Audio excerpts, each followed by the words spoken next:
Donc, bienvenue, bonjour à tous, bienvenue. Ça fait vraiment plaisir de vous accueillir cet après-midi. Je me disais ce matin, heureusement que c'était pas à 14 heures avec le match.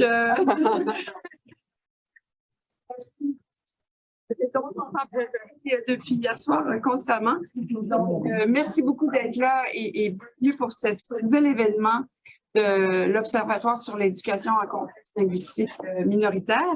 Un événement aussi organisé en collaboration avec le Collège des chaires de recherche sur le monde francophone. Donc, le programme pour ce midi, je vous propose d'abord d'entendre la présentation d'Éric Caron-Malenfant, que je vais vous présenter dans un instant.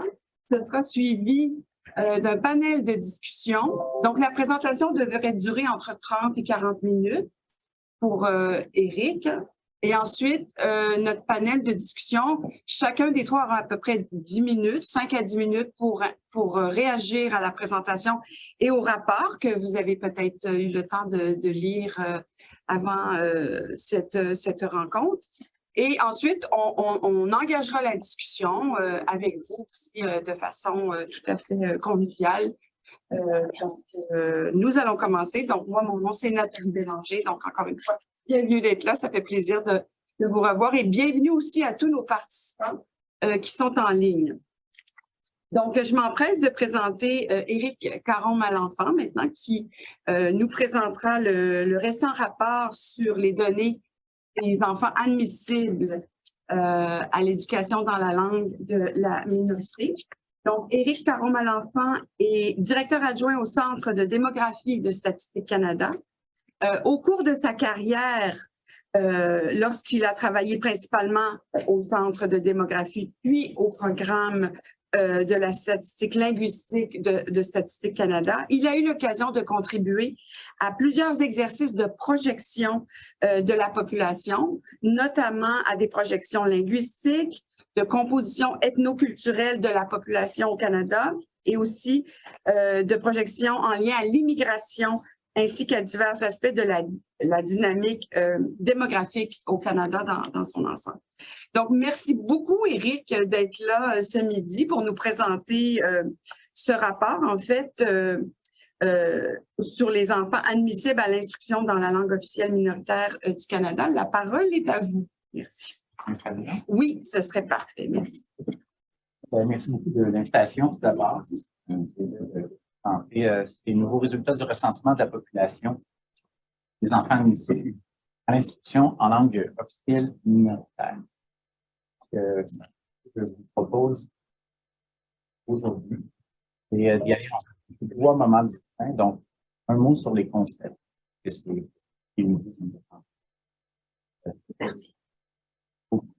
et avant de terminer. Je vais dire un mot sur les produits à venir, les analyses à venir, puisque c'est un début, la diffusion du 30 novembre, il y a beaucoup de choses qui vont être faites. Moi, c'est les bénéficiaires, en donner un présent. Donc, un mot sur les concepts, d'abord, peut-être avant que je montre le questionnaire, pour appeler le contexte général. Je parle plus fort, comme ça, est-ce que vous en... C'est bon. Donc, quelques mots sur les concepts. Pour donner un peu le contexte général, le recensement de la population contenait en 2021 des nouvelles questions sur la langue d'instruction, sur la langue d'instruction. L'objectif de l'ajout des questions, c'était d'être capable de définir le nombre d'enfants qui sont admissibles à l'instruction en langue officielle minoritaire selon les critères de la Charte canadienne des droits et libertés. Selon la Charte canadienne des droits et libertés, il faut qu'un parent la langue maternelle, à l'intérieur du Québec, donc le français comme langue, ou qui a été instruit dans la langue officielle minoritaire, il y a un enfant qui a été instruit dans la langue officielle minoritaire pour pouvoir inscrire ses propres enfants dans l'école de la minorité.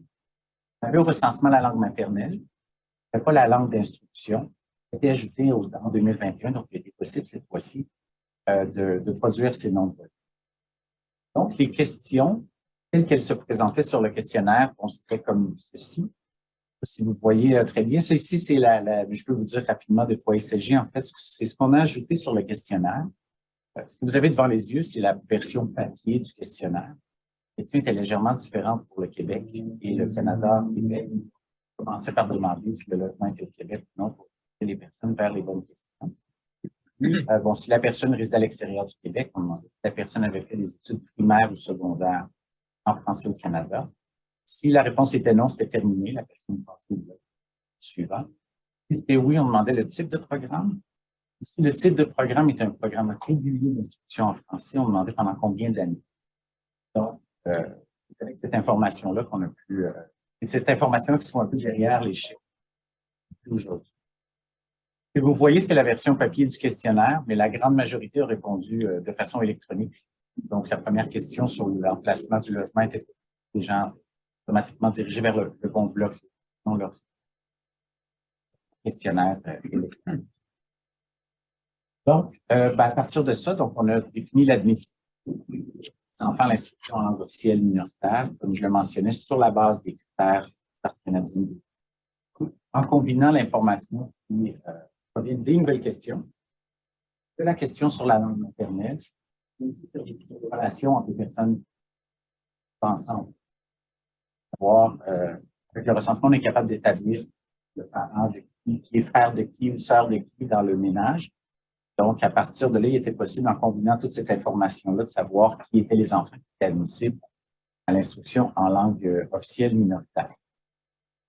Peut-être un élément à mentionner, la Charte canadienne des droits et libertés dit que ce sont les parents citoyens, les personnes citoyennes canadiennes qui peuvent inscrire leurs enfants. Dans les chiffres que je vais vous présenter, on ne tient pas compte de la citoyenneté. Je vous présente des résultats qui viennent du questionnaire ou du recensement qui ne comprend pas de questions sur la citoyenneté. Au cours des prochains mois, il y a des tableaux qui vont sortir avec le questionnaire long. Et le questionnaire long comprend aussi une question sur la citoyenneté canadienne. Donc, on va pouvoir à ce moment-là estimer exactement la différence que ça fait lorsqu'on tient compte, lorsqu'on enlève les parents non citoyens canadiens. Évidemment, la grande majorité de la citoyenneté canadienne. On va pouvoir avoir cette estimation-là précise. Un autre mot aussi, on parle de l'instruction en langue officielle minoritaire, peut-être un autre élément qui est appliqué. On parle aussi de l'instruction au niveau primaire et secondaire. Et donc, lorsqu'on parle de langue officielle minoritaire, on parle donc de l'anglais au Québec et du français au Canada. Donc, voilà, quelques résultats. Donc, les résultats les plus généraux, vous les avez sous les yeux ici, c'est le nombre, le compte d'enfants qui sont admissibles à l'instruction minoritaire. Environ 900 000 enfants. Et si on parle de ceux qui ont moins de 18 ans. Donc, environ 900 000 enfants sont admissibles à l'instruction primaire ou secondaire en français à l'extérieur du Québec ou en anglais au Québec. La distinction entre Québec, Canada et Québec, donc on voit que c'est environ 300 000 enfants admissibles à l'instruction en anglais au Québec, environ 600 000 en français au Canada hors Québec. Les enfants qui sont admissibles à l'instruction ne sont pas nécessairement présentement tous inscrits dans une école, puis on va parler un petit peu plus loin. Comme on peut le voir, s'il y a des enfants qui sont admissibles en vertu des critères, mais qui ne sont pas encore d'âge scolaire. Donc, on voit que les enfants qui ont moins de 5 ans, dans l'ensemble du Canada, c'est 215 000 enfants. Et on regarde ceux qui sont admissibles à l'instruction en français. Canada hors Québec, c'est 141 000 enfants. Donc, ces enfants-là sont ceux qui s'en viennent dans le système scolaire, donc qui bientôt vont débuter le primaire. Puis, on voit ensuite les chiffres pour les 5 à 11 ans. Je disais qu'il y avait plusieurs critères qui permettaient de déterminer l'admissibilité. Donc, on peut voir ici la population. Donc, on retrouve nos nombres tout à l'heure si on regarde le nombre de personnes qui sont d'enfants admissibles en fonction des différents critères de la Charte canadienne des droits et libertés. Donc, à la gauche, on voit pour le Québec, 304 000. De tout à l'heure, Canada hors Québec, 580 000 enfants. Mais on voit ensuite selon quels critères ils sont admissibles. On voit qu'il y a un cercle de moins pour le Québec, c'est que la langue maternelle n'est pas considérée, n'est pas un critère là, au Québec pour déterminer l'admissibilité à l'instruction en anglais. Donc, il y a un cercle de moins, mais on peut voir selon quels critères les enfants sont admissibles. Les combinaisons de critères, puisqu'on voit que plusieurs enfants sont admissibles en plusieurs critères. Donc, si on prend le côté droit du graphique, donc pour le Canada, pour vous aussi, Canada, Québec, on regarde le cercle qui est en bas, langue maternelle. Donc, c'est la langue maternelle, on l'avait déjà, donc c'était déjà quelque chose qu'on pouvait mesurer dans le passé. C'est un peu moins de la moitié, en fait, des enfants qui sont admissibles en français en la langue maternelle. Si on prend l'ensemble du cercle, incluant les intersections. Mais on voit que l'instruction ajoute beaucoup aussi à l'estimation. Donc, on voit, par exemple, qu'il y a 187 000 enfants au Canada et Québec qui sont admissibles en vertu uniquement de l'instruction des enfants dans la famille. 89 000 en fonction seulement de l'instruction des parents. Et on voit au centre 117 000, donc c'est près d'un enfant sur 5 qui est admissible en fonction des 3 critères. Au Québec, on voit aussi que l'intersection comprend aussi donc les 2 critères. Donc, voilà, ce sont les résultats, disons, les plus généraux, mais on peut regarder par province et par territoire. Que vous avez devant les yeux, ici, ce qu'on a dans la portion orange des chiffres, c'est le nombre d'enfants admissibles. Et puis, la partie en bleu, c'est la proportion que ces enfants-là représentent parmi tous les enfants. Donc, par exemple, au Canada, il y a 7 000 enfants qui sont admissibles, qui représentent 12,2 de tous les enfants. Et on voit les différences entre les provinces et les territoires. En fait, la répartition, c'est pas très surprenant, la répartition géographique des enfants admissibles suit assez bien celle de la population de langue officielle en situation minoritaire. Donc, l'endroit, par exemple, où il y a le plus d'enfants admissibles à l'instruction en français, c'est en Ontario, avec 350 000. Vient ensuite l'Alberta, la Colombie-Britannique. Et on regarde dans l'Est, c'est au Nouveau-Brunswick qui en a le plus. Puis, si on regarde, non pas en nombre absolu, mais en proportion de tous les enfants, c'est au Nouveau-Brunswick où la proportion est la plus élevée. C'est encore une fois pas très surprenant, puisque la proportion de personnes de langue française, l'ensemble de la population du Nouveau-Brunswick, dans les autres, dans toutes les autres provinces du Canada, hors Québec. Donc, voilà. On peut aller davantage dans le détail au niveau géographique. On reprend la carte, nous compare pas pour les provinces, mais pour les plus grands centres urbains. Ce qu'on peut constater et qu'on observe, c'est que la grande majorité, un très grand nombre d'enfants admissibles vivent dans les plus grands centres urbains. Donc, les 3 endroits ou les 3 centres urbains où il y en a le plus, c'est Montréal, Toronto, Ottawa-Gatineau. Les 3 ensemble, c'est plus de 400 000 enfants admissibles sur les près de 900 000, donc c'est une proportion très importante. Et, on regarde dans les autres on parle des grands centres urbains, on parle des régions métropolitaines. Donc, on parle, par exemple, de Montréal, Laval, Longueuil,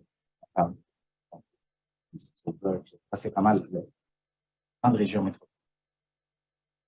Donc, Toronto, Ottawa, Montréal. Ensuite, on a Calgary, Edmonton, qui ont plus de 20 000 chacun, Winnipeg aussi. Dans l'Est, dans l'Atlantique, le centre qui comprend le plus d'enfants admissibles, c'est la région métropolitaine de Moncton. Dans l'Est aussi, en Atlantique, aussi dans le plus grand centre qu'on trouve en nombre. Dans les autres provinces de l'Atlantique, c'est dans les capitales. On exclut le Nouveau-Brunswick, donc on trouve le plus grand nombre d'enfants qui sont admissibles. On peut aller encore plus loin. Ici, on voit les grands centres urbains, mais avec le recensement, on peut aller au niveau des municipalités. Donc, là, je ne sais pas comment ça apparaît pour vous, si vous pouvez bien voir. En fait, on a une série de municipalités classées par grandes régions, donc pour l'Atlantique, le Québec et l'Ouest. Donc, ici, c'est celle qui compte en nombre d'enfants admissibles, et puis le graphique présente le nombre pour cette sélection de municipalités-là. Donc, ce qu'on observe d'abord lorsqu'on regarde les municipalités, Et il y a 135 municipalités qui comptent plus de 1000 enfants qui sont administrés de l'instruction en langue communautaire au Canada. Et puis, la grande majorité des municipalités se trouvent dans les plus grands centres urbains du pays. C'est ce qu'on voit notamment dans la liste qui est ici. Si on regarde pour l'Atlantique, on voit que l'endroit où il y en a le plus, c'est Halifax, suivi de Moncton. On se souvient que la diapo précédente vous disait que c'était Moncton qui était la région dans l'Est qui avait le plus d'enfants admissibles. Rappelez que c'est la grande région de Moncton qui inclut Dieppe, qui arrive au 3e rang. Si on faisait la somme de Moncton et Dieppe, on serait en avant d'Halifax. C'est une différence de géographie là, ici. Les résultats semblent différents, mais en réalité, c'est davantage d'enfants dans la région. C'est de Moncton moins.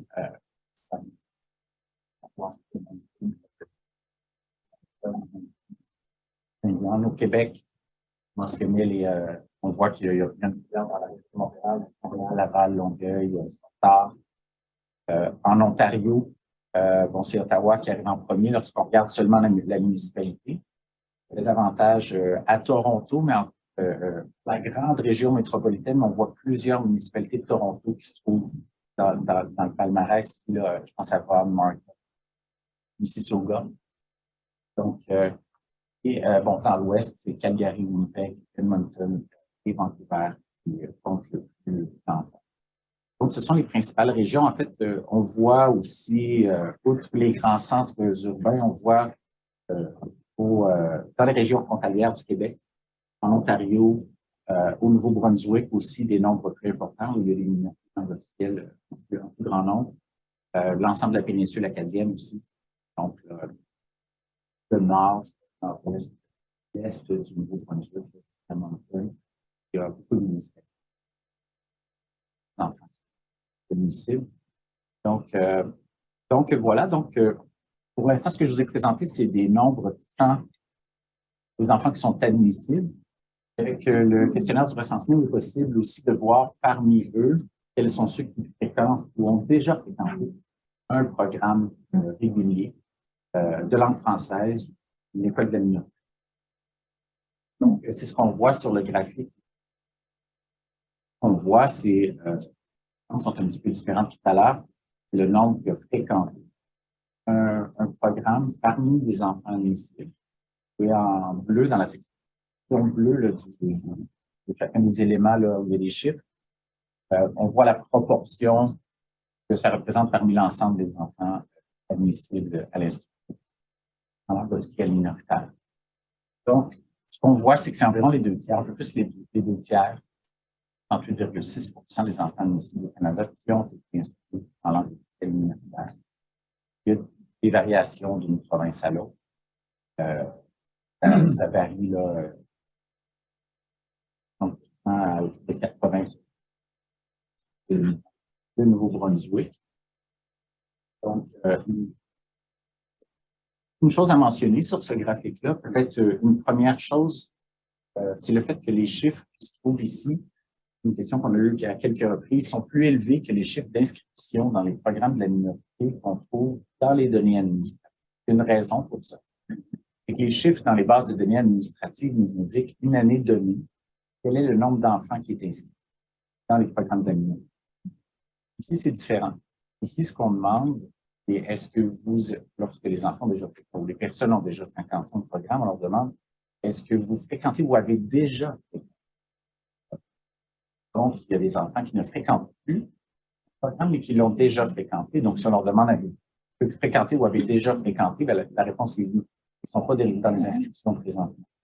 Donc, un enfant de 15 ans, disons, dans l'école de la majorité, qui a été qui a fait son primaire dans une école de la minorité, se trouve dans une équipe ici, et il ne serait plus au secondaire à l'âge jumelé dans les personnes qui sont présentement inscrites au CBC. Un autre élément peut-être à mentionner, c'est que il y a plusieurs raisons qui peuvent expliquer pourquoi certains enfants ne sont pas dans les programmes de la minorité. On voit que c'est d'un tiers. Le recensement ne pose pas de questions sur les raisons pour lesquelles les parents ont ou non et ou choisir telle ou telle école pour leurs enfants. Mais on peut faire l'hypothèse, évidemment, que le choix des parents fait des raisons. Une autre question possible, c'est la distance par rapport aux écoles. Les écoles sont près ou à la maison, pas disponible. Et puis ça, c'est quelque chose qu'on a pu mesurer, même si on n'a pas posé de questions sur la distance aux écoles. On a des données sur la localisation géographique des écoles féminines. La localisation géographique des personnes au recensement, donc on a été capable de mesurer les distances à vol d'oiseau. Évidemment, c'est à certaines limites, c'est à vol pas le temps de transport. Le vol d'oiseau en ville de Montréal, c'est pas le même temps de transport. Mais on a été quand même capable de mesurer une distance. Donc, c'est ce qu'on a ici.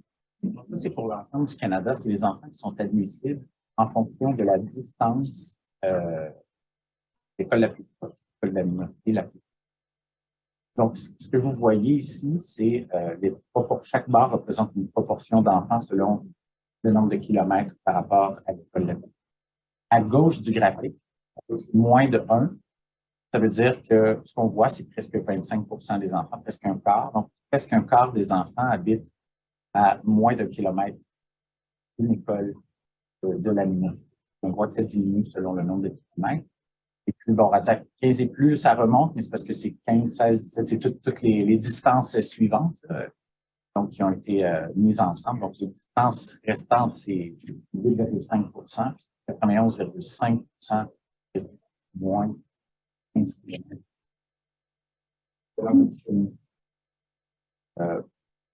On a vérifié qu'il y avait beaucoup d'intérêt pour cette question-là de la distance digitale. Il y a des choses de plus qu'on peut faire. Là, ici, on a présenté un aperçu assez général dans le document qui est rendu disponible justement sur le site web. Mais c'est des études supplémentaires qu'on veut faire. On peut approfondir. Il y a déjà certaines choses qu'on a pu voir, notamment là, les distances. Alors, c'est pas très surprenant. Sont moins grandes en milieu urbain qu'en milieu rural. Mais c'est ça, en moyenne, on voit quand même le même gradient. Mais il y a davantage qu'on pourrait faire selon l'âge des enfants, selon plusieurs choses qui pourraient être faites éventuellement. Je mentionne souvent, c'est le début, ce qu'on a sorti le 30 novembre, c'est vraiment la première fois qu'on sort les données du recensement sur ça. Donc, on est capable de donner, on commence. La suite, énormément de choses. Tout un potentiel d'analyse. Donc, voilà, ça c'est pour la distance. Peut-être un dernier résultat plus général, au sens où c'est un résultat qui ne porte pas que sur les enfants. C'est pour l'ensemble de la population au Canada. Les questions qu'on a posées sur la langue d'instruction ont été posées à l'ensemble. Étant donné que ça a été posé à l'ensemble de la population, à ce moment-là, on des chiffres sur le nombre de personnes qui ont déjà fréquenté un programme régulier, un programme d'immersion, ou les deux types de programmes. Et ce qu'on voit ici pour le Canada et Québec, c'est qu'on voit qu'il y a 1,2 million de personnes, les personnes de 5 ans et plus, qui ont été instruits à un moment donné dans leur vie dans un programme régulier dans une école de langue française au primaire ou au secondaire. 1,6 seulement dans un programme régulier, 1,6 million dans un programme d'immersion en français. Puis 137 000 qui ont été instruits dans les deux programmes. Plus d'une école, d'un type de programme. Donc, ben voilà, ce sont les résultats les plus généraux. Peut-être un mot sur ce qui s'en vient. Donc, il y a un certain nombre de choses qui s'en viennent. On a utilisé le rapport d'analyse dont vous parliez tout à l'heure, le 30 novembre. Il y a de l'information aussi sur les concepts. Il y a plusieurs choses qui ont été rendues disponibles sur le site web, mais il y a d'autres, des tableaux qui s'en viennent. Dès demain, il y a des nouveaux tableaux qui vont être rendus disponibles sur le site web. Des tableaux qui vont aller à un niveau géographique très détaillé, jusqu'aux municipalités. Ça va être intégré aussi, là, si on parle de produits de données dans ce qu'on appelle le profil des communautés sur le site web de Statistique Canada. C'est un endroit où on peut inscrire le nom de sa ville ou de sa région.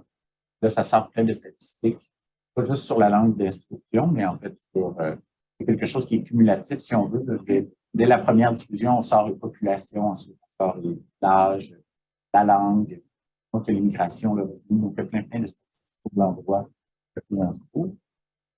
Il va y avoir des produits visuels supplémentaires, un vidéo sur les...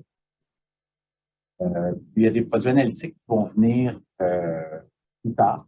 Comme je l'ai mentionné, il y a plusieurs analyses qu'on veut faire à partir de ces données-là. Peut-être que vous avez des idées, c'est un bon moment s'il y a des choses que vous pensez qui seraient utiles, qui seraient pertinentes de faire. Nous, à l'écoute, on a essayé pour la diffusion de sortir les chiffres à partir des discussions qu'on a eues, les consultations qui nous semblaient être les plus en ligne avec ce qui était le plus utile. Mais il y a plein de choses qu'on peut faire. Donc, pas hésiter si vous avez des idées. Donc, ça touche le recensement, donc on va au cours des prochaines années. Peut-être un autre élément à mentionner, l'enquête sur la population de langue officielle en situation minoritaire qui est présentement sur le terrain, encore, le terrain peut-être.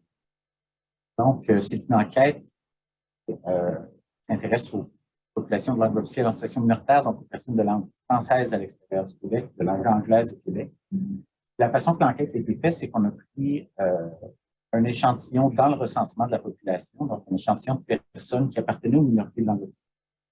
Puis, on a fait, il y avait un questionnaire où il y avait beaucoup de questions qui leur étaient posées sur d'autres aspects des minorités, qui allaient plus loin que le recensement. Donc, on a posé des questions sur les dynamiques linguistiques, sur l'accès aux services, la langue d'accès aux services, la participation communautaire, des questions sur la scolarité aussi, puis sur les enfants admissibles. En fait, on a pris un échantillon. C'est une enquête qu'on avait déjà faite en 2006, mais cette fois-ci, avec le recensement, on pouvait prendre un échantillon d'enfants admissibles, poser des questions supplémentaires aux parents.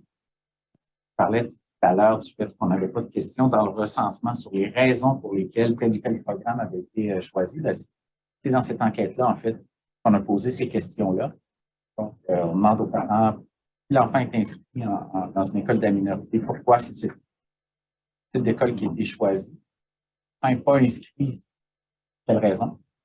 L'enfant n'est pas inscrit aussi, on demande aux parents s'ils ont l'intention d'inscrire leur enfant dans une école de la minorité. Dans certains cas, les enfants ne sont pas encore en âge d'aller à l'école. Si l'enfant a 2 ou 3 ans, on demande aux parents, est-ce que vous avez l'intention d'inscrire dans une école de la minorité? Donc, il y a de l'information supplémentaire qui va être au travers de cette enquête-là sur les enfants. La diffusion est prévue en 2024. Donc, souvent qu'on est en train d'établir un écosystème de données, c'est-à-dire un ensemble de sources de données qui se complètent les unes les autres pour faire un portrait de la situation. Donc, c'est un élément, dans cette enquête-là, un élément très important. Le recensement en est un élément clé de tout ça. Donc, voilà. Ça termine ma présentation. Je vais passer le temps ou non? C'était parfait, parfait, Eric. Merci beaucoup. Alors, on a vraiment matière à réflexion et à discussion maintenant. Donc, gardez en tête vos questions, vos commentaires, mais autant ceux à distance que ceux ici sur place. Nous allons, avant de prendre les questions générales, entendre nos 3 panélistes que j'inviterai peut-être maintenant à s'avancer l'avant et je vais les présenter l'un après l'autre. Donc, on va commencer d'abord avec le commentaire de Martin Meunier. Ce sera suivi de celui de Sylvie Lamoureux et ensuite celui de Joël Beddoes. Mais tous les 3, je vous invite à vous avancer. Je me sens pas venir. Okay. Oui.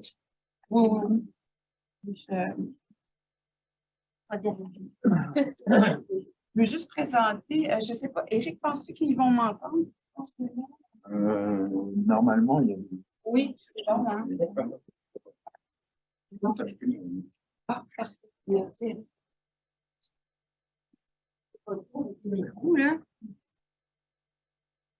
Donc, j'espère que vous m'entendez bien, ceux qui sont à distance.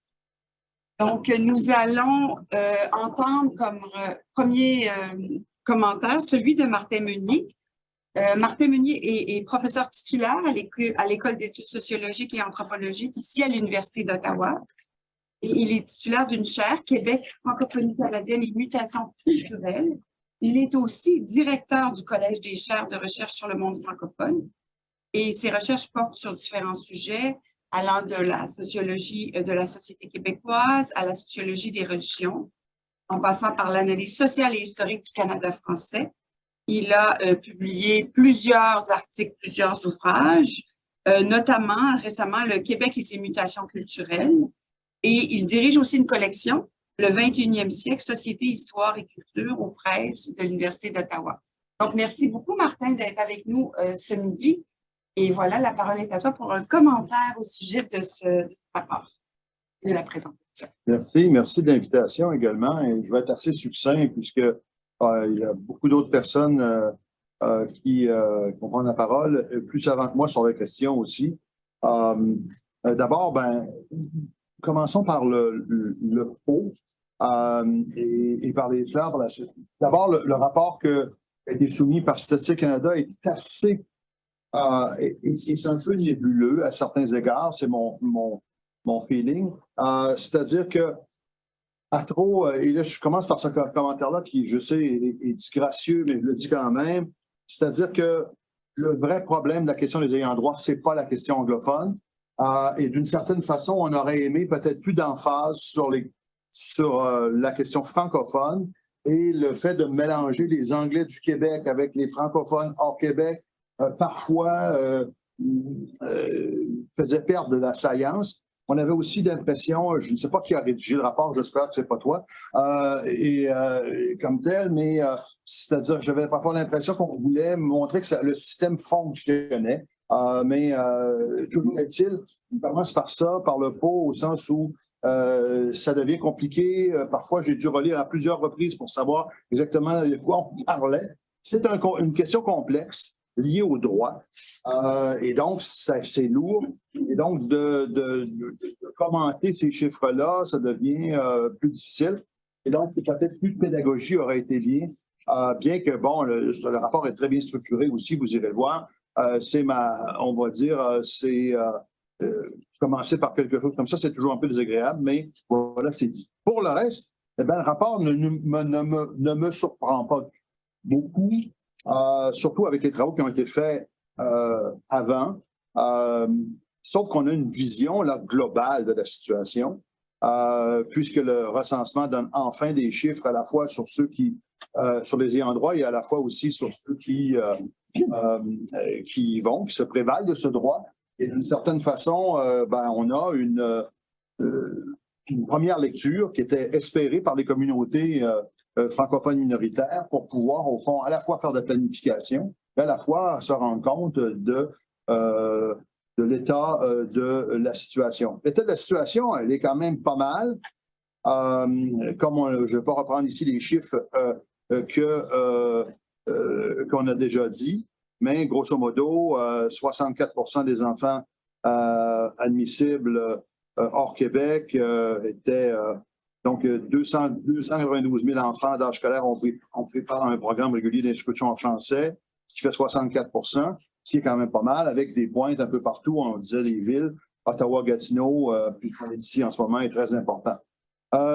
J'ai bien aimé l'idée dans le rapport, ça c'est très clair, l'écosystème des données sur les enfants admissibles à l'instruction de langue officielle minoritaire, montrant à voir en quelque sorte les enfants admissibles, les inscriptions potentielles et finalement, on va dire, les inscriptions réelles. Et on voit qu'évidemment, le tout baisse beaucoup et j'ai bien aimé qu'on explique la différence entre je n'avais pas saisi ça. Alors, vous avez en quelque sorte éliminé une question que j'avais d'emblée. Si on regarde l'ensemble la correspondance entre, je dirais, ceux qui peuvent prévoir un droit à l'enseignement en français et ceux qui s'y prévalent, eh bien, la différence est assez notable à plusieurs égards. Il y a en quelque sorte, de très bons joueurs, les premiers de classe, Nouveau-Brunswick, non, mais c'est-à-dire qu'il faut voir cet aspect-là. 80%, c'est un excellent chiffre de départ. Même chose pour Je le souligne puisque peut-être que des gens qui sont ici en ligne, bon, quand même, le Yukon en 71, c'est beaucoup. Il faut féliciter les artisans du monde scolaire puisque ça ne se fait pas sans huile de bras, ces choses-là. C'est-à-dire, ça prend des gens qui s'impliquent, qui vont rencontrer les parents, qui, grosso modo, disent aux parents qu'ils ont des droits et qu'ils peuvent s'en prévaloir.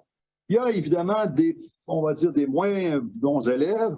Je pense ici, moi, je pense que quand même en Ontario, 35%, c'est quand même beaucoup de gens qui n'y vont pas, qui ne se prévalent pas de ce droit-là. 35%, c'est beaucoup, mais il y a pire, bien sûr, à se comparer. L'Alberta, presque plus de 50% des personnes qui pourraient se prévaloir de l'enseignement français ne se prévalent pas, ce qui est quand même beaucoup. Donc, 33,9% de perdus en Ontario, 50% de perdus en Alberta, c'est quand même pas mal. J'aimerais par contre rappeler, c'est important, les travaux de Sylvie Lamoureux, qui m'apparaissent, à mon avis, c'est très important de le faire parce que là, c'est pas la première saignée. C'est-à-dire que là, la première saignée, c'est l'entrée, c'est qui y va. Donc, on voit quand on dit qu'il y a 60% des étudiants des élèves qui peuvent se prévaloir d'un droit à l'enseignement français, mais ça ne veut pas dire qu'ils vont rester là jusqu'à la fin de l'université. C'est très important. Les travaux de Lamoureux, notamment plusieurs travaux de sa thèse de doctorat, plusieurs travaux qu'elle a fait, montrent à voir qu'il y a une perte de 10% des enfants de la première à la 8e année, une perte de 15% environ, c'est quand même pas mal. Ensuite, si on regarde de la première année du primaire jusqu'à l'entrée du milieu éducatif en Ontario, jusqu'à l'université, on perd environ entre 45 et 47% des ayants droit. Donc là, ça veut dire que si on dit que 65% d'ayants droit, il y a la moitié d'ayants droit qui n'arrivent pas à l'université. Donc, on est à 30%. Grosso modo, on voit que le chiffre est beaucoup plus petit.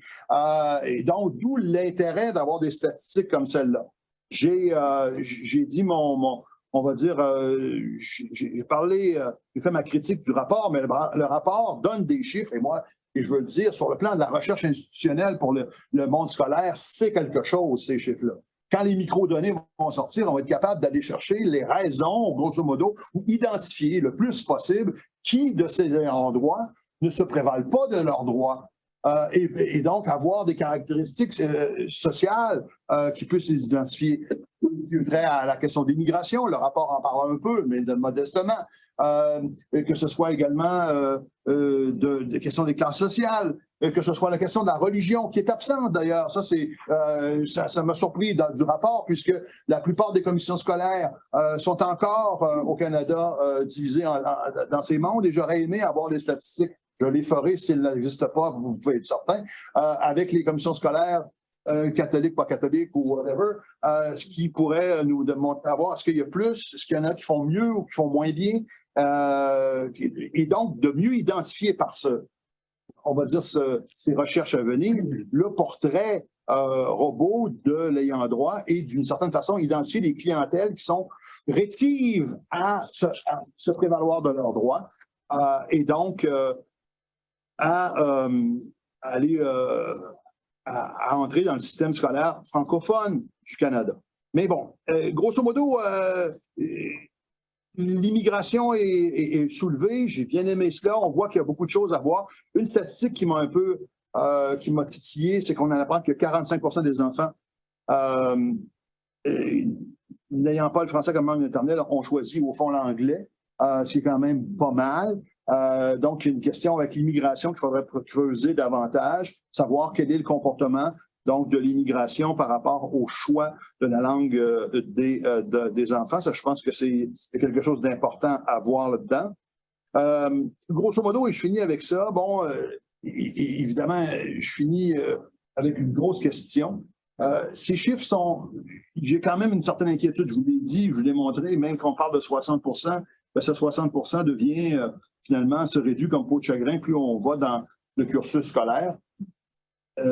Ma question que je pose, c'est est-ce que le régime, on va dire libéral, mais pas au sens de Trudeau, mais libéral au sens où, au fond, c'est presque un choix. Est-ce que ce choix-là, le choix du parent, donc, est-ce que ce système-là est un système qui peut, au fond, apporter encore une poursuite du fait français ou un déclin? C'est pas, au fond, le moyen d'enrichir le déclin, ça c'est un peu une contradiction, d'enrichir le déclin du français, c'est ma question. En fait, on le fait au Québec, notamment pour les immigrants dans un milieu franco-dominant, alors que on ne le fait pas dans un milieu anglo-dominant. Et est-ce qu'au fond, je ne suis pas en train de vous dire qu'il faudrait appliquer la loi 101 à la grandeur du Canada, mais est-ce que ce ne serait pas un moyen, du moins, pour peut-être assurer, je ne suis pas en train de dicter ni une loi, ni une façon de faire, mais je pose la question. Si au Québec, dans un milieu franco-dominant, on a une loi qui protège et qui oblige, au fond, les parents d'immigrants d'envoyer leurs enfants dans l'école française, est-ce qu'il ne peut pas y avoir des choses similaires pour les immigrants qui s'inscrivent dans le sillage des premières langues parlées, y compris officielles françaises? C'est une question qu'on peut poser au moment où on réfléchit. Je pose en fait la question à partir de ces chiffres qui me semblent préoccupants, mais mes collègues pourront évidemment dire leur propos là-dessus. Je m'arrête. Merci beaucoup. Merci beaucoup, Martin, pour ce regard sur le rapport qui suscite donc des questions. On va y revenir et on va laisser aussi la chance à Eric tout à l'heure aussi de réagir, bien sûr. Alors, poursuivons avec un autre commentaire, celui de Sylvie Lamoureux. Donc, Sylvie est originaire de Sudbury. Elle a œuvré ensuite principalement dans le centre-sud-ouest de l'Ontario. Elle se définit, m'a-t-elle rappelé, avant tout comme pédagogue. Elle a œuvré donc en éducation maintenant depuis 35 ans. Ça l'a fait peur quand j'ai dit ça. Oui.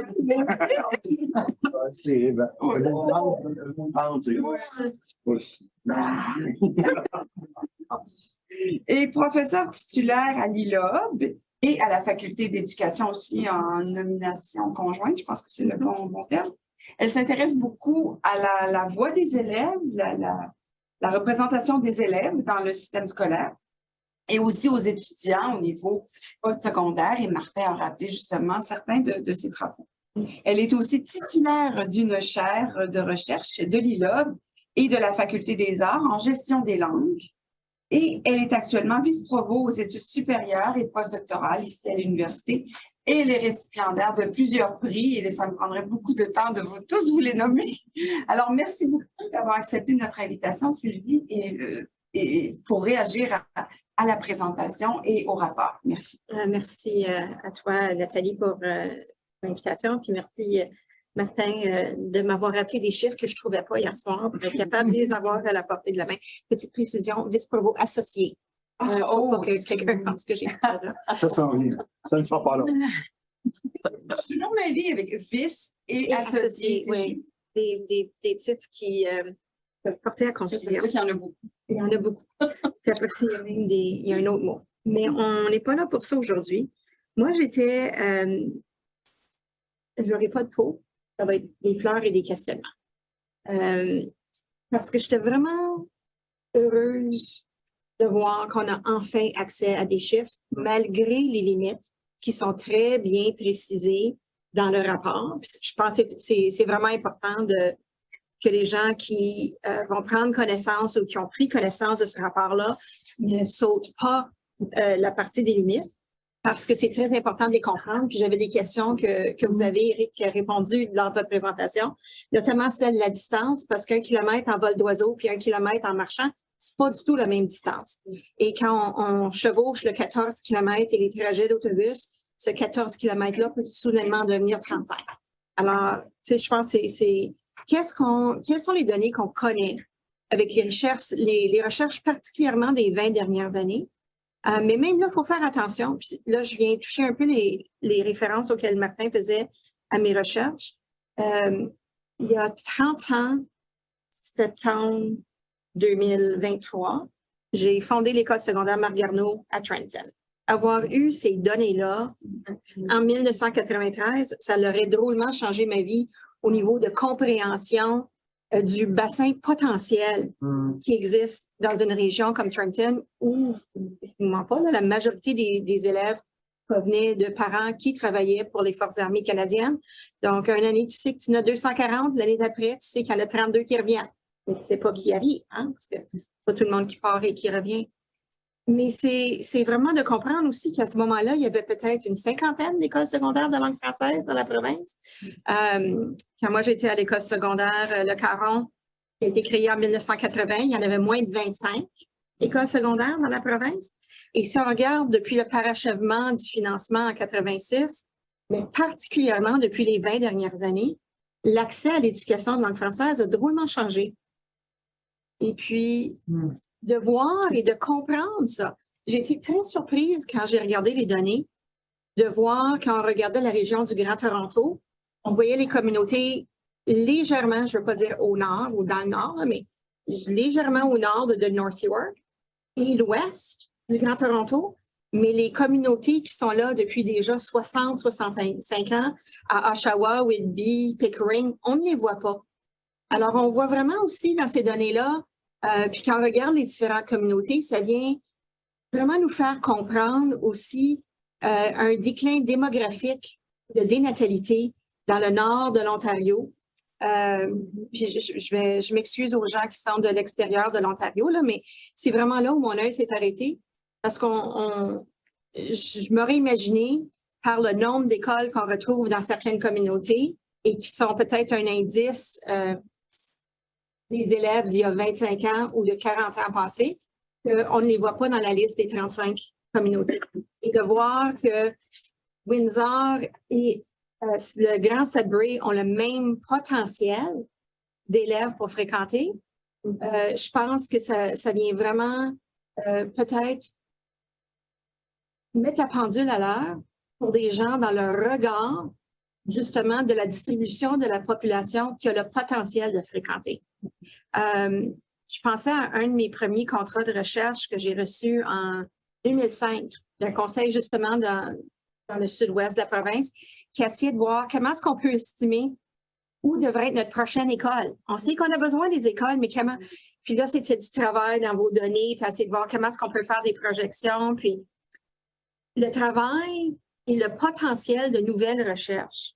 Là, je regarde, je ne sais pas s'il y a des étudiants qui sont à distance ou dans la salle, mais je suis devenue très enthousiasmée pour, peut-être pas moi, là, ça fait 35 ans, je ne pense pas que je vais travailler pour 50 ans, là, mais ça devient très intéressant, ces données-là, puis ceux qui vont venir, pour être capable de préciser et de creuser des domaines de recherche avec des données qu'on attendait ou qui étaient très difficiles d'avoir.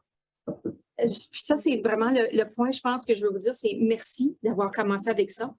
Si je peux me permettre des souhaits, c'est à un moment donné, de savoir que quelqu'un a fréquenté à un moment donné, c'est le fun, mais je préférerais savoir à quel point il a quitté. Alors, parce que là, en ce moment, c'est soit qui est inscrit ou a fréquenté. Si j'ai compris, c'est tout dans le même sac d'épicerie, ça. Mais peut-être que j'aimerais un sac d'aliments congelés, là, où je peux voir ceux qui ne sont pas là.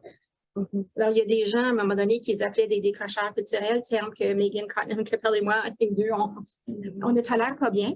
Mais vraiment de comprendre à quel moment, parce que qu'est-ce que ça peut nous informer par rapport aux analyses que j'avais faites il y a déjà 15 ans?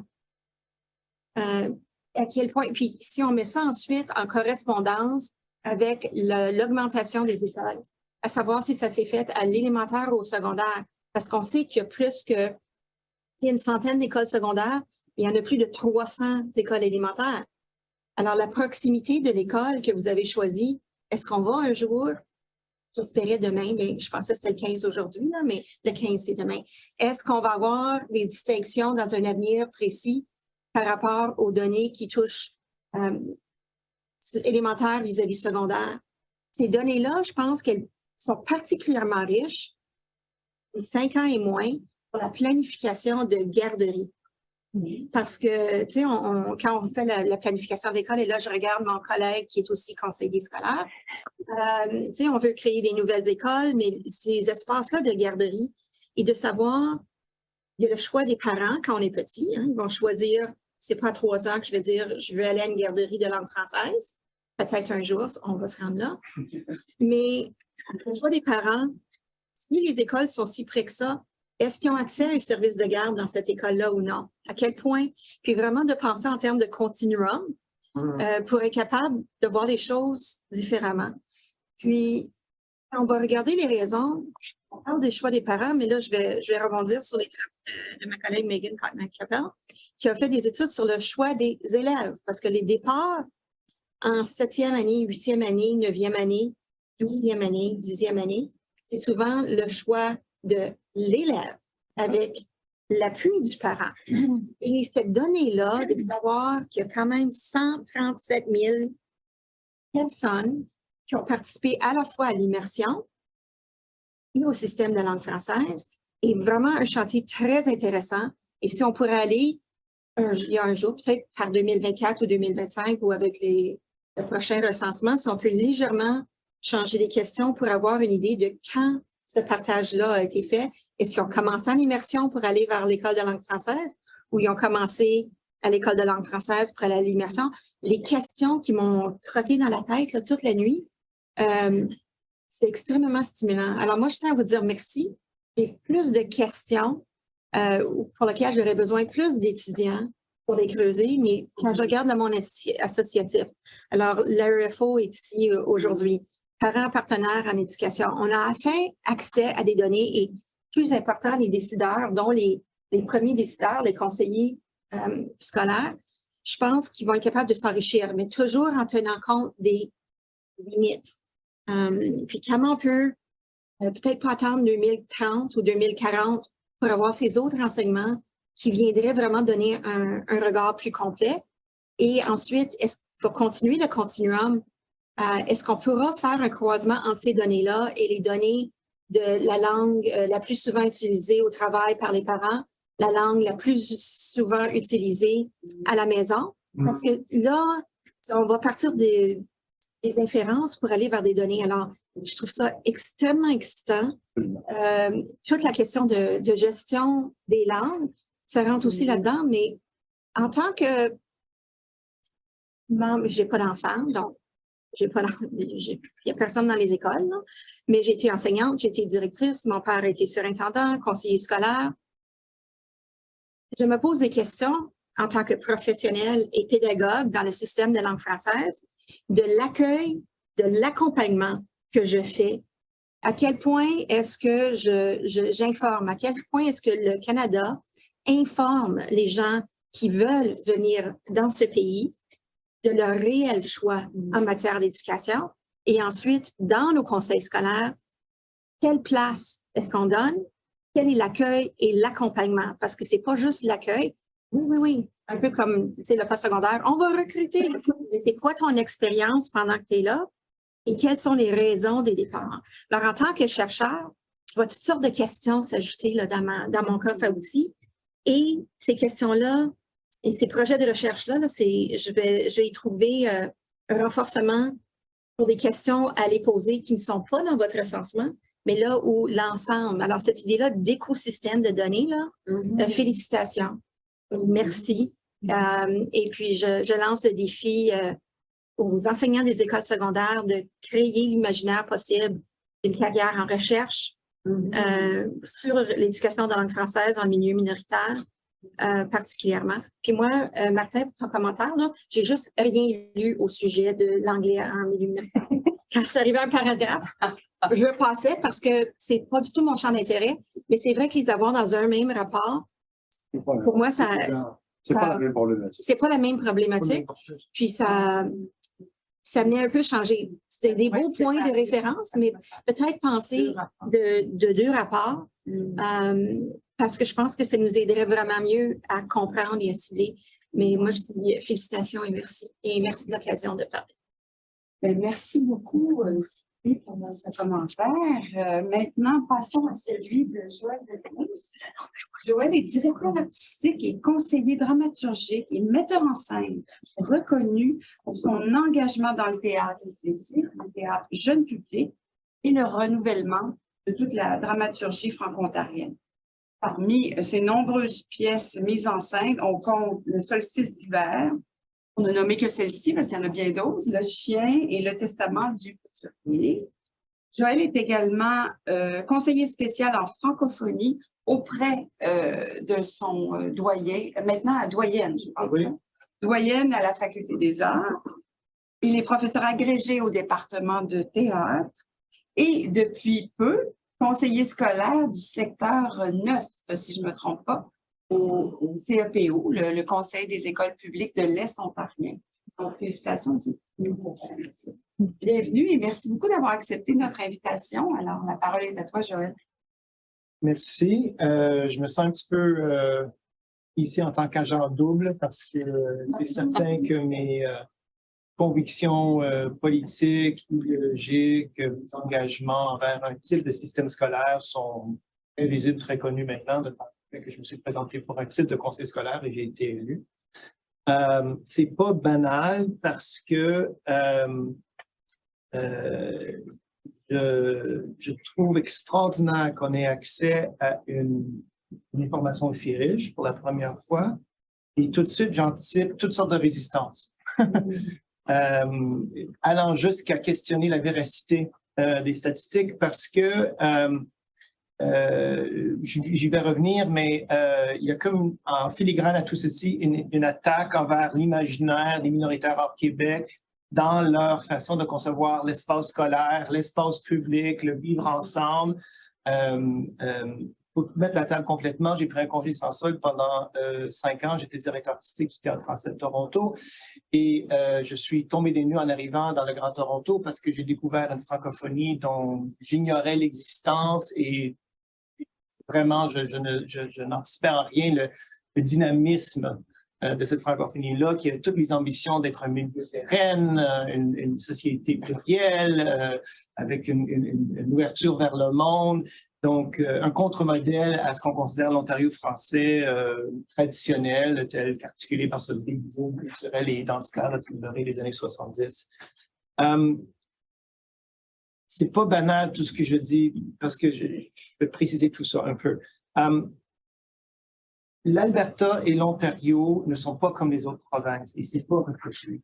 C'est-à-dire il y a un double système scolaire francophone et ça touche à toute la recherche à venir et à chaque façon de répondre à certaines questions. Il existe un système public dans les deux provinces je suis représentant, je suis conseiller au Conseil des écoles publiques de l'Est de l'Ontario, qui existe depuis à peu près, si je ne me trompe pas, on est des bébés. Hein? En janvier. Pardon? 25 ans en janvier. Bon, ben voilà, on est presque des ados. Mais ça, c'est pas banal ce que je dis là parce que c'est quand même le système scolaire qui a l'ambition d'être le système séculaire détaché d'une conception religieuse de l'éducation et donc qui se positionne contre toute forme de conservatisme culturel, identitaire, etc. Cosmopolite jusqu'à un certain point, c'est très certainement le cas à Toronto et de plus en plus ici à Ottawa. Et ces conseils scolaires-là sont très, très, très en retard, en ce sens où ils n'arrivent pas à répondre à la demande. C'est des 4 conseils scolaires publics de l'Ontario, je sais que c'est le cas, surtout à Viamonde, à Toronto et au CEPO dans l'Est.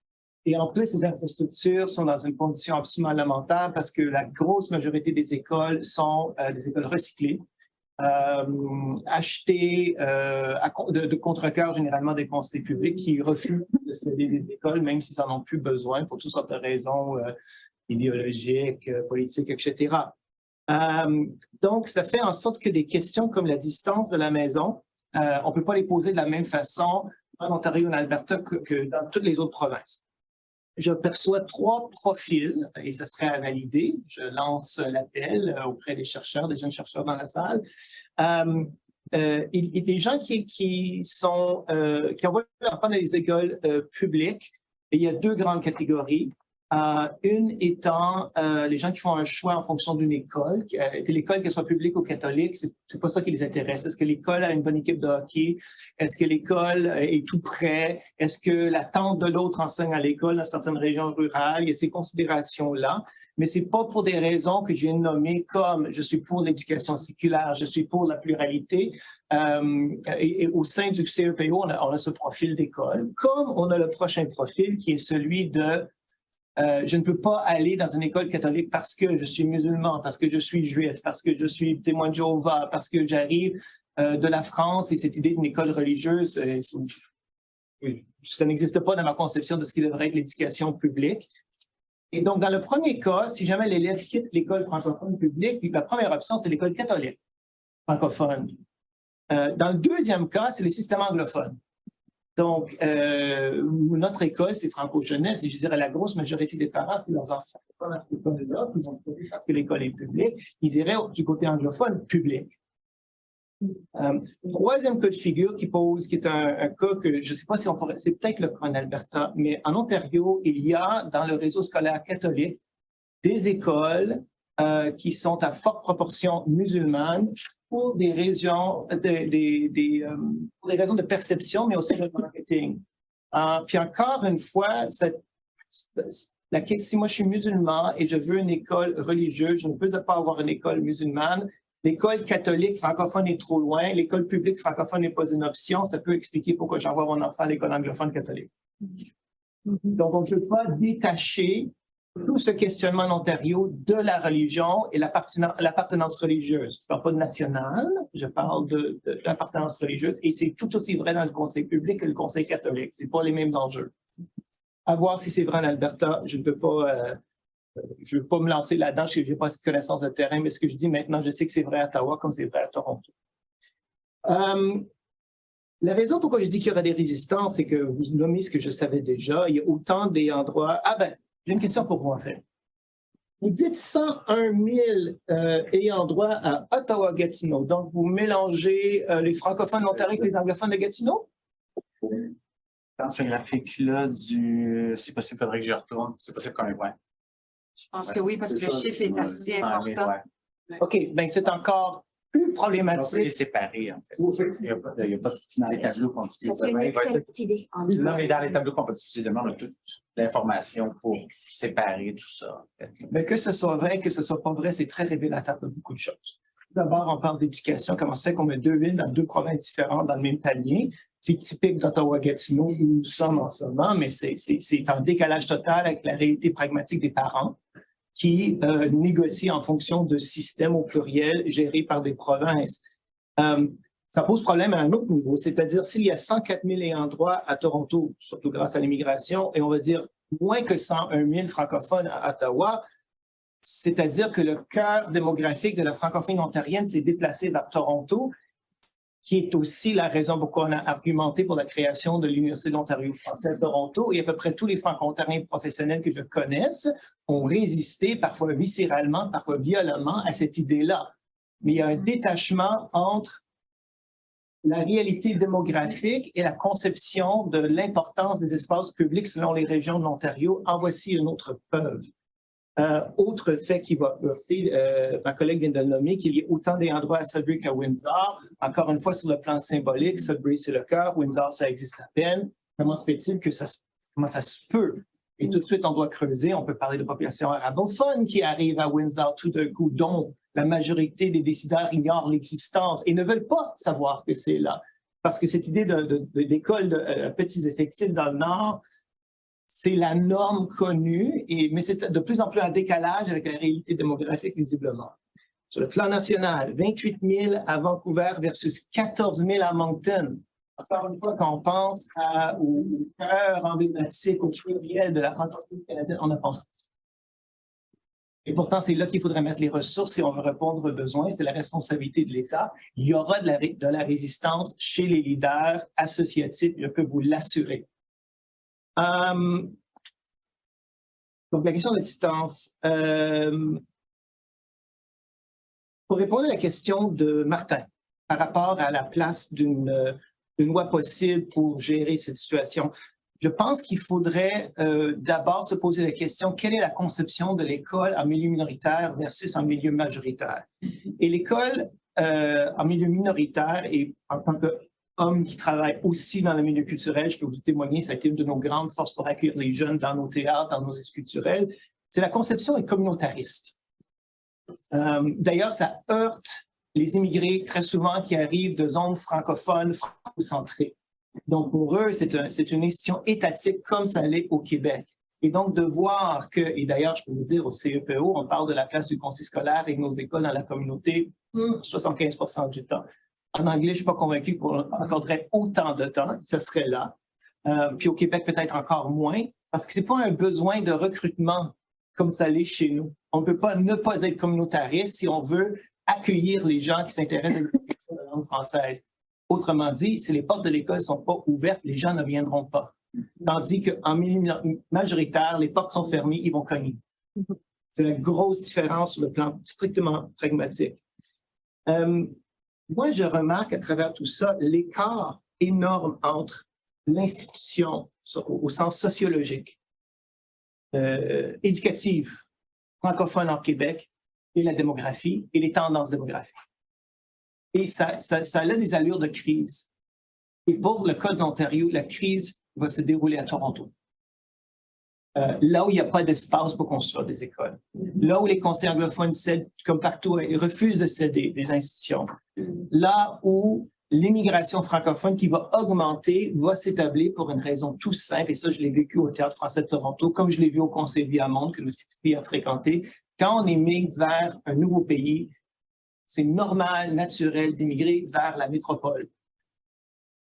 Et ça fait en sorte que l'idée d'aller dans une ville de seconde zone, Ottawa pour ne pas la nommer, c'est contre-intuitif. Pardon? Et puis, Ottawa. Il y a des équipements familiaux aussi. C'est pas, à moins que ce soit imposé, à moins qu'il y ait un lien familial. Ça fait la grosse différence aussi. C'est contre-intuitif. Et les gens que j'ai rencontrés dans les conseils publics et catholiques francophones de Toronto qui n'avaient aucun lien familial au Canada ont tous découvert qu'il existait des écoles de langue française une fois arrivées. Oui.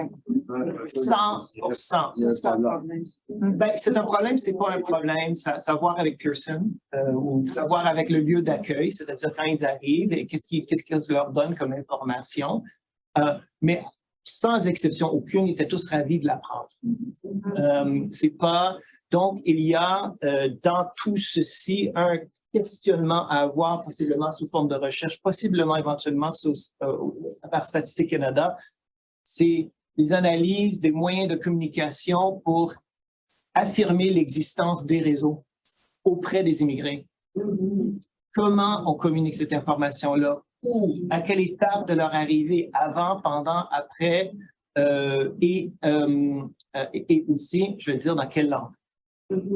Parce que ça va être mon dernier point. Ce qui semble pas compris ici nulle part, et je l'ai souvent vu, c'est que j'appelle les personnes qui sautent la langue française d'une génération. Puis à l'école de notre fille à Toronto, il y en avait plusieurs où les grands-parents parlaient tous français, d'origine vietnamienne, plusieurs pays africains, tunisiens. Les parents non, les petits-enfants oui. Et il existait une tradition éducative de langue française qui a quelque chose de très réconfortant, même si la langue s'est perdue pendant une génération. Le Liban aussi, c'est un autre cas comme ça.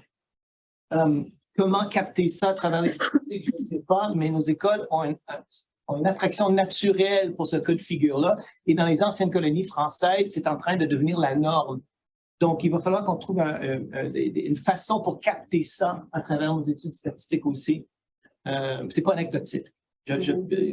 Avec l'arabisation de plusieurs pays, ça risque de devenir un réel enjeu pour les jeunes francophones d'origine arabe, arabophone dans nos écoles. J'arrête là. Merci. Merci beaucoup. Merci à nos panélistes. Donc, et M. Caron-Malenfant aura la chance aussi de réagir. Mais je me demandais peut-être déjà, on pourrait ouvrir les questionnements avec le participant à distance. Peut-être certains sont-ils dans d'autres provinces. Nous avons beaucoup parlé aussi de l'Ontario. Donc, on peut continuer avec le cas de l'Ontario, mais ouvrir aussi à d'autres provinces. Moi, personnellement, j'ai trouvé le rapport fort intéressant. Je suis tout à fait d'accord avec les améliorations potentielles, notamment pour avoir 2 rapports qui séparent Québec, les autres provinces au Canada. Je trouve que c'est de très, très bonnes suggestions. J'ai remarqué que le taux de conversion entre l'admissibilité et la fréquentation est vraiment plus… en tout cas, pour le Québec, on voit que c'est 76 %, tandis qu'en Ontario, c'est 64 %. Donc, on voit qu'au Québec, les enjeux ne sont pas du tout aussi bien qu'ailleurs au Canada. Donc, une autre raison de plus, justement, pour séparer des réalités complètement différentes. Donc, il y a cet aspect-là. La question de la distance, j'ai trouvé ça très intéressant qu'on y revienne. Moi, ça m'apparaît aussi extrêmement important et tout en finesse. Donc, je pense qu'il y a là des statistiques à affiner parce que je me disais, je vois qu'il y avait un lien aussi avec les affaires en ce moment qui sont portées devant les tribunaux. Par exemple, en Colombie-Britannique, où les établissements sont, et Joël en a parlé aussi, soit trop éloignés, désuets, manque de place, etc. Donc, la question de la distance et par rapport aux affaires en cours au niveau judiciaire, c'est vraiment important. Donc, merci à nos panélistes de l'avoir mentionné. Colombie-Britannique, Ontario et Alberta, on voit aussi tout le potentiel, et là aussi ça fait écho à certains de vos propos, de l'immigration, c'est-à-dire des ayants droit qui fréquentent l'école de langue française, mais à travers le droit qui installe la fratrie. Hein, donc, l'immigration par rapport à la fratrie. Donc, ça, c'est, je pense, à 50 %. Hein, donc, si j'ai bien lu. Donc, ça, c'est vraiment intéressant aussi pour les dynamiques qui vont suivre. J'abonde aussi dans le même sens que de voir pourquoi certains quittent, pourquoi on en perd en cours de route. Et merci d'avoir rappelé des travaux d'importance. Moi, du point de vue qualitatif, j'avais interrogé dans 2 articles les directeurs d'école de langue française en Ontario et aussi les parents dans une étude de type plus qualitatif, voir justement à travers l'écosystème et les choix entre catholiques, publics, est-ce qu'il y a un programme spécialisé sport? Donc, l'approche concurrentielle des écoles qui peut être un frein aussi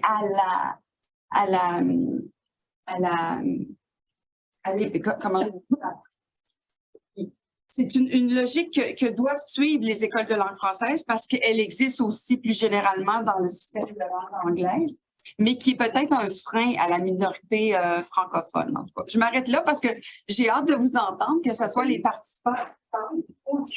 Il y a l'approche concurrentielle, il y a aussi l'approche idéologique et Oui, dépend des dont tu as parlé. milieux. Oui, ça dépend de la densité de la francophonie.